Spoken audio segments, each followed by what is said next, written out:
Muito bom dia, amados e preciosos irmãos. E a graça do Senhor nosso Deus seja abundante na vida de cada um. Bem, nós queremos conversar um pouquinho convosco a respeito de coisas que às vezes tomam o nosso tempo, mas não aumenta a nossa fé, não edificam. São assuntos que se chamam de escatológicos, escatologia, dos fins dos tempos. Então nós encontramos, eu fui convidado para fazer uma conversa dentro da Bíblia sobre a questão do pré-tribulacionismo, pós-tribulacionismo e tantas coisas assim que, na verdade, a gente nunca estudou sobre este assunto, né? Temos chegado até aqui e depois nós passamos a estudar um pouquinho sobre esses assuntos. Ouvir, né? De mestres, de doutores, e interessante é que alguns creem de um jeito, outros de outro jeito, e todos baseiam-se na Bíblia. O amilenista, o pré-tribulacionista, o pós-tribulacionista e tantas coisas, mas isso não leva a gente a lugar nenhum, visto que não importa se eu terei que passar pela tribulação ou não, ou se vai ser arrebatado antes da tribulação, ou se vai ser depois da tribulação. Então nem eles não concordam entre si. E a gente encontra nas Escrituras que já existiam essas questões tolas, como vai ser, todos eles baseiam-se na Bíblia, como as doutrinas, né, que existem diversas do mundo chamado cristão. Encontramos aqui na carta de Paulo a Tito,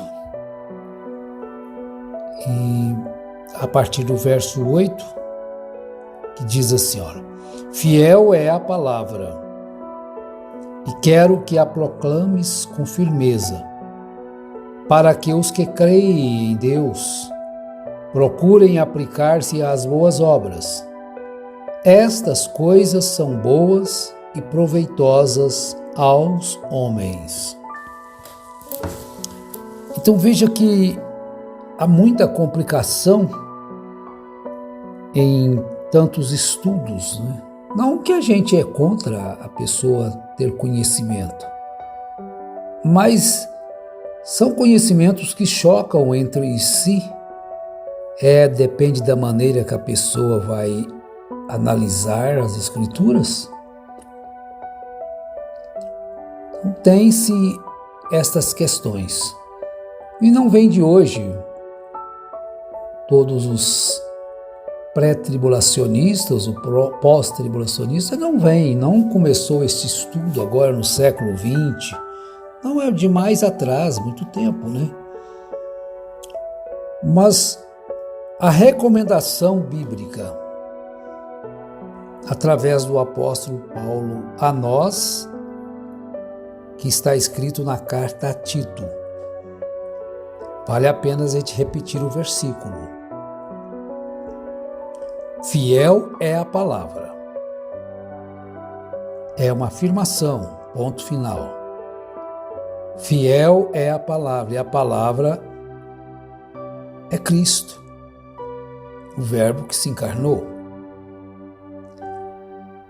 E quero que a proclames com firmeza, para que os que creem em Deus, a nossa obrigação, você crê? Para os que creem em Deus. E essa fé não pode se balançar por causa de um ensino diferente, outro ensina diferente, para os que creem em Deus, procurem aplicar-se às boas obras. Por quê? Agora sim, estas coisas são boas, são proveitosas aos homens, as boas obras. Mas vejam bem, no verso 9, coisas que não são boas. Mas evita questões tolas, como genealogias e contendas e debates acerca da lei, porque são coisas inúteis e vãs. Compreendido? Porque se tornam coisas inúteis, se tornam coisas vãs. A genealogia, então você vai pensar então agora sobre a semente da serpente, que causa tanto problema. O que edificação traz para nós esse estudo da semente da serpente, a não ser trazer confusão? A semente da serpente que me refiro é a semente, se é física ou espiritual.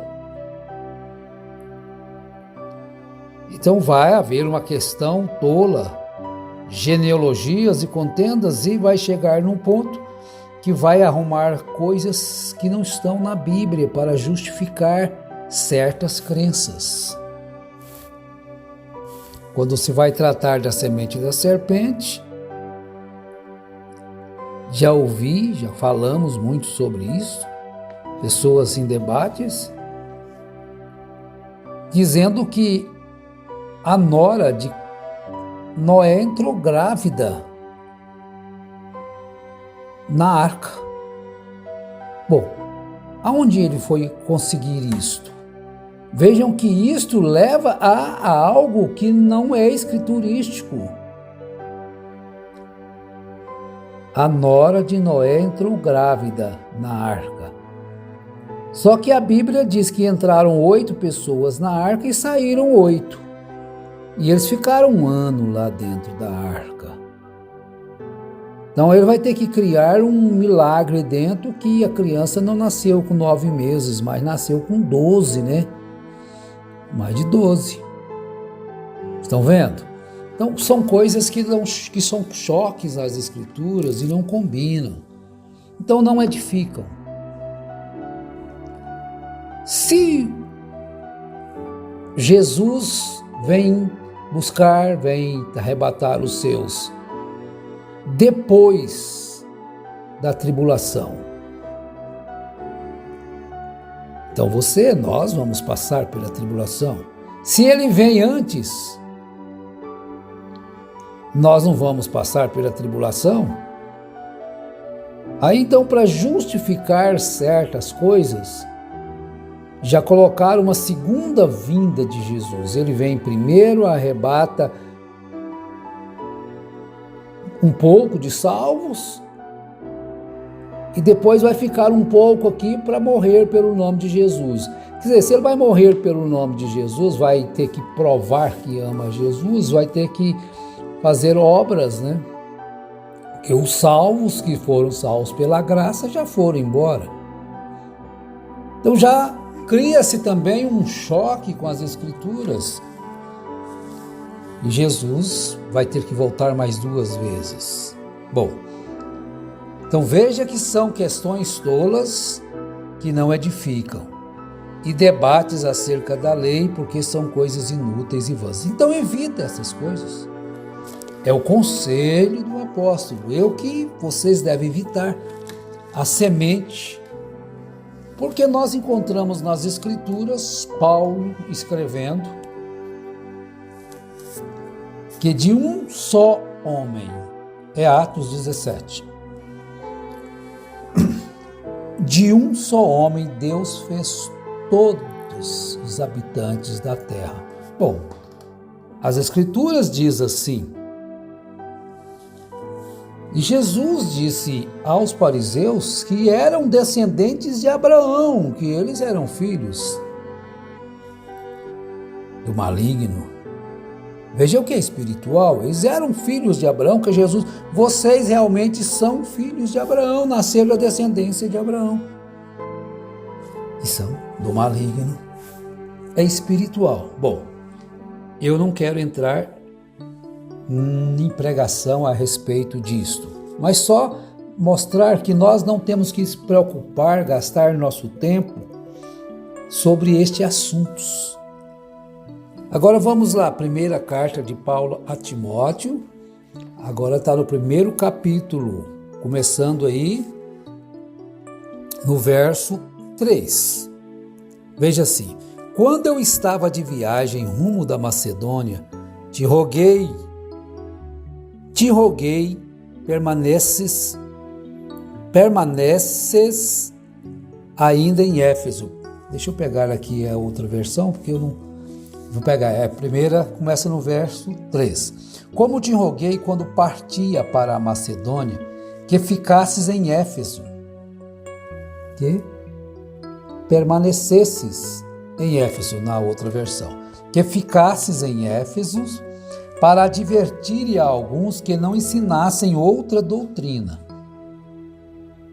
Porque as doutrinas são fáceis de surgirem, novas doutrinas, que não encaixam com as Escrituras. Nem se ocupassem com fábulas ou com genealogias intermináveis, que antes produzem controvérsias do que o serviço de Deus na fé. Ora, o intuito deste mandamento é o amor que procede de um coração puro e de uma boa consciência, de uma fé não fingida. Alguns se desviaram destas coisas e se entregaram a discursos vãos. Então, por vaidade, muitas vezes, para mostrarem algum ego, que não quis morrer ainda, de que é superior, que tem mais conhecimento, de que é mais capaz. Estão vendo? Ora, o intuito deste mandamento é o amor, para se afastar dessas coisas, dessas fábulas, genealogias intermináveis, porque isso vai produzir intermináveis discursos, controvérsias, do que edificação no serviço de Deus na fé. Então, o intuito deste mandamento é o amor que procede de um coração puro, de uma boa consciência e de uma fé não fingida. Porque alguns se desviaram destas coisas e se entregaram a discursos vãos, que não edificam. E querem ser mestres da lei, mestres do fim do tempo, mestre do quando Jesus virá, e todas essas coisas. Querendo ser mestres, mas não entendem nem o que dizem, nem o que com tanta confiança afirmam. Então eles afirmam categoricamente, com confiança, os que creem no pré-tribulacionismo, que Jesus vem antes, que vai ser arrebatado antes. Os que creem que o arrebatamento vai ser depois, afirmam com certeza, com confiança, que é daquela forma. Então, aqueles que entram na genealogia, então vão pegar escrituras e vão entrar em contradições, esses que defendem a semente da serpente. Mas a nós compete o quê? A seguir a Cristo. Essa genealogia sem fim. Porque ali, dentro de Israel, vocês sabem como que as coisas eram e são, os seus mestres. Talvez seja uma referência a uma primitiva forma de especulações detalhadas, frequentemente associadas a mitos judaicos, que se desenvolveram no gnosticismo, sabedoria especial. Estas especulações diziam respeito às origens do mundo e aos inúmeros seres espirituais supostamente envolvidos na criação. Então é que Paulo escreveu a Tito, capítulo que nós acabamos de ler, parte. Então eles se envolvem nessas genealogias para tentar de alguma forma provar uma coisa que a Bíblia não dá base. Estão vendo? Provar naquilo que Deus deixou escrito que nós deveríamos conhecer. Então nós vamos criar uma Bíblia própria nossa? Vamos criar uma Bíblia para nós mesmos? Então, mas evita as questões tolas, genealogias e contendas e debates acerca da lei, porque são coisas inúteis e vãs. Vamos nos ater, buscar, a nos enchermos do amor de Deus, que excede a todo entendimento, o amor maravilhoso, amar a Deus, amar o nosso próximo, nos enriquecermos de boas obras, as quais Deus se agrada. Em nome de Jesus Cristo, eu peço a Deus que nós tenhamos esta sabedoria, tenhamos saúde física, mental, espiritual e esse discernimento para nos afastarmos destas facções, destes debates acerca de coisas intermináveis, que o tempo é quem vai dizer como será. Em nome de Jesus Cristo, Deus abençoe a todos. Todos tenham saúde. Amém.